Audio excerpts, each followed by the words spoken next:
welcome back to my channel. So if you realize, I'm in the same exact outfit as I was in the last video, but creating is what we're doing now so that we can actually keep creating content consistently. And now that I have some time, I look decent, let's do it. So this video is about the things that I want to buy more in 2023 or want to introduce into my space, my life in 2023, or continue doing in 2023.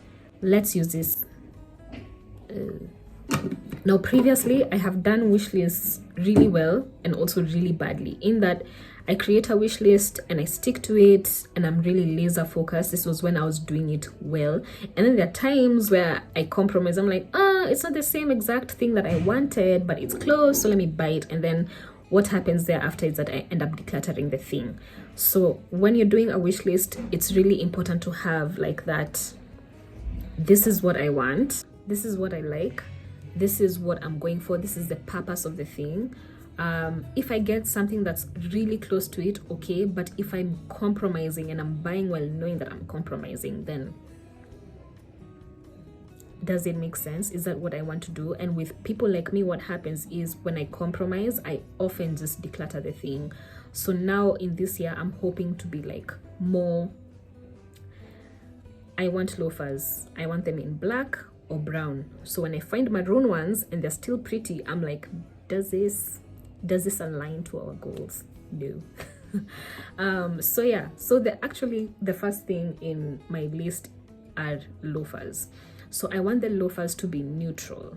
I don't wear doll shoes anymore. I stopped wearing doll shoes the whole of last year. I don't think I have worn any doll shoes, because I found that doll shoes, if you're a short person, the doll shoes make you look shorter, in my opinion. Like, there's no way those shoes create an illusion of you being taller. So I want to test out loafers. I've had some loafers before, they wore out, I decluttered them.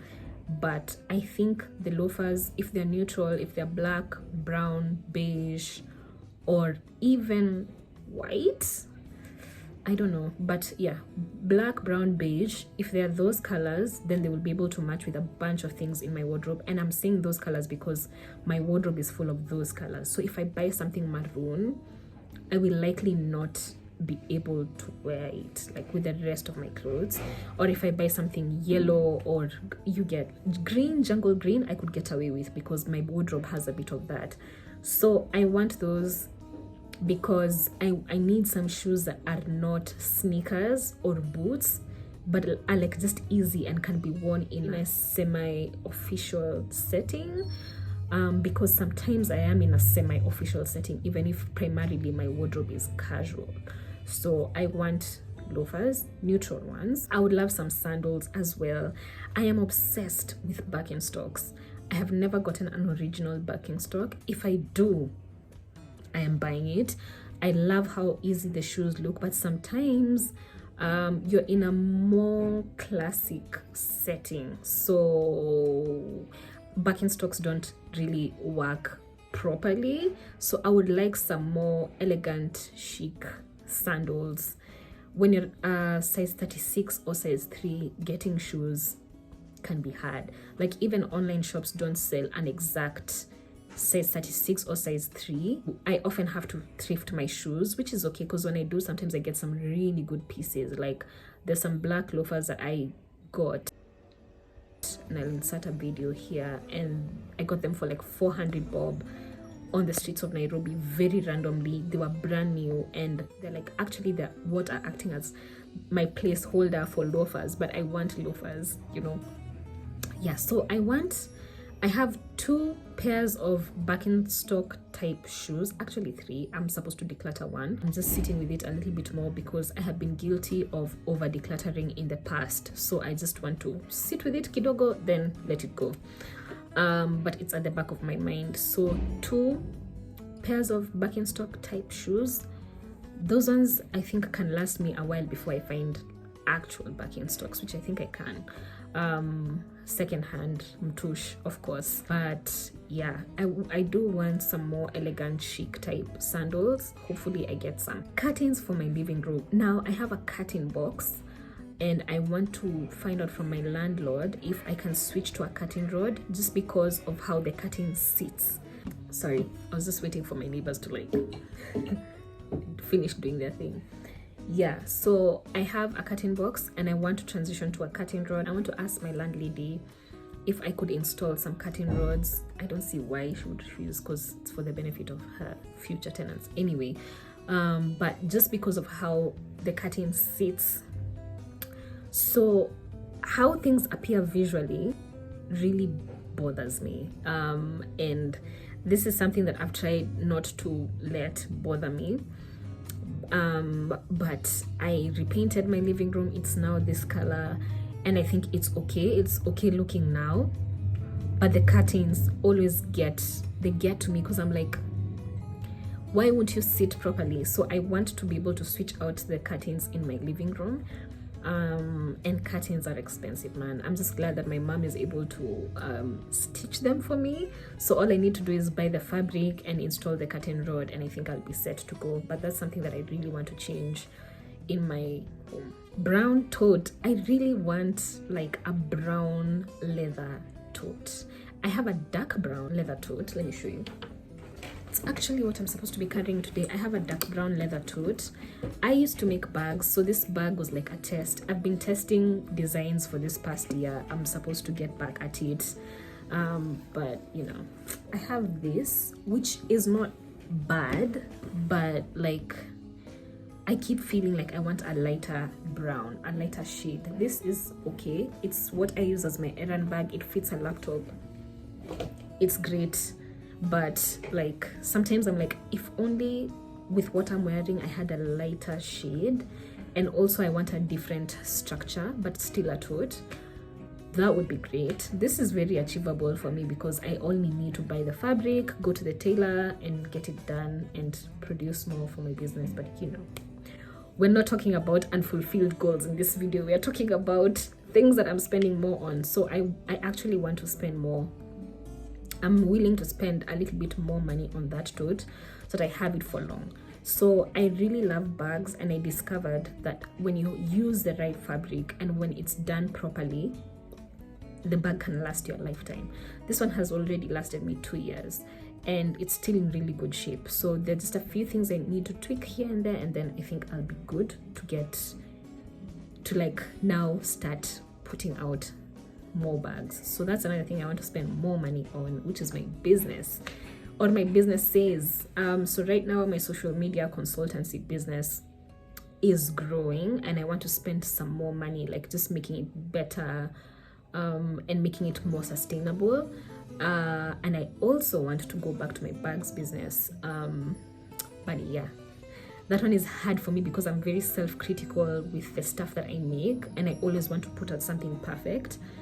But everyone usually loves the bags that I put out. So I need to move past the prototyping stage and just start producing and selling. But that's something I want to make more like strides towards. Not even money might not be the thing that I spend on here, but even time and even brain space. Because a lot of times I'm like, oh, I don't have the brain space, but I do have the brain space. Sometimes I'm just chilling. Yeah. Oh, I mentioned this in the previous video. I want to spend more on plants.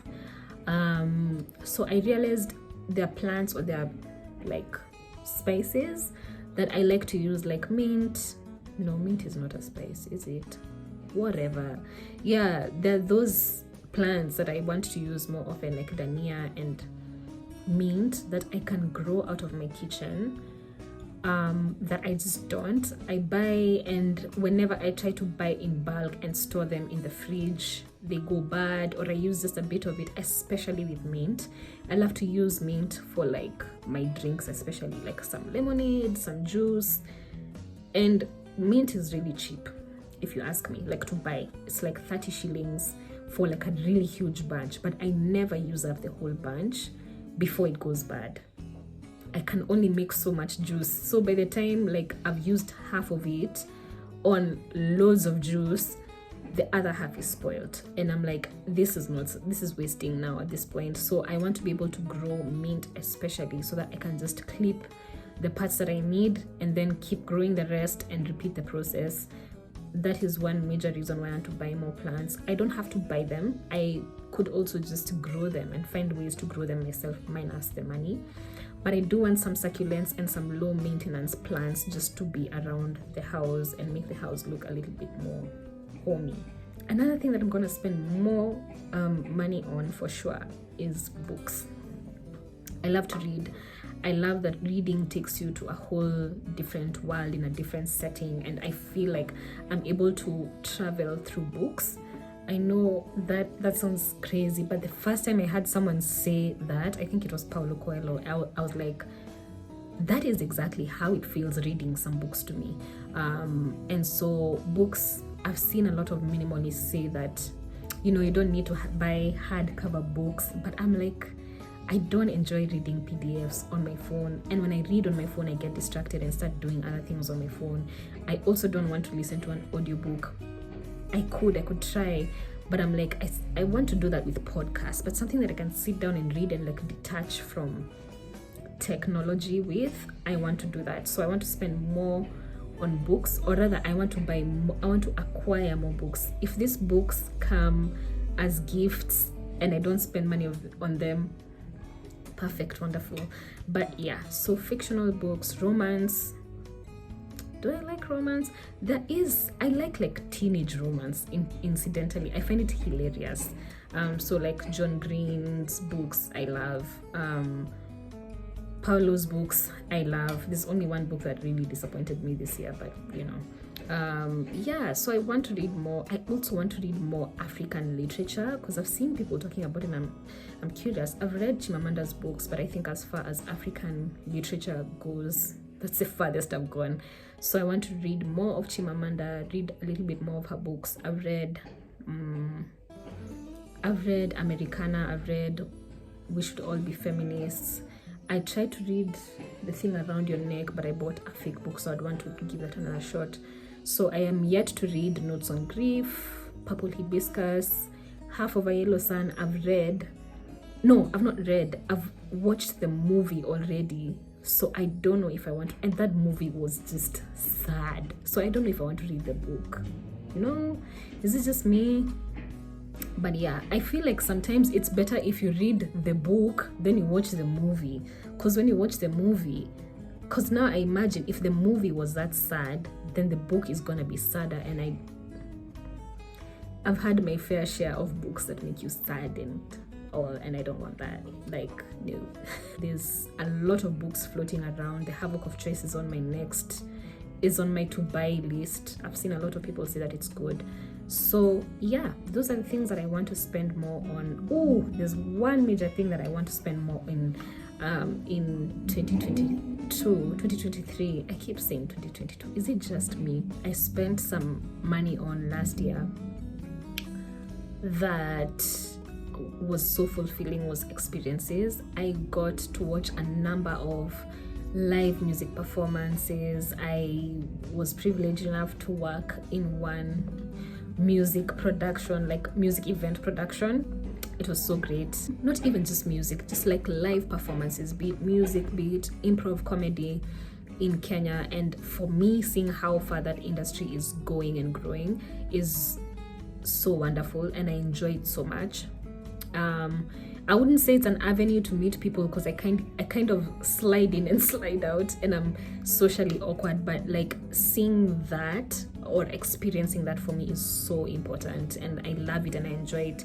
So I do want to spend more on music events or any entertainment type events. Yeah, they don't have to be music. It could be a play, it could be an improv comedy show. I say improv comedy show because that's the other thing that I attend, which is because you said so. It could be anything, but just anything expressive and live, I want to attend. There's a lot of things that I've seen that's to be experienced, and I want to aim to experience something every month. It's quite pocket intensive if you ask me, because you have to buy the ticket, you have to buy food, you have to think about your transport. But that's something I want to do a little bit more of. I really enjoyed this past year, doing that, no regrets, zero regrets. And if you should spend your money on anything, I would really urge you to spend your money on live performances by Kenyans, because they're doing good things. Have a good one, and I'll see you in the next one. Bye.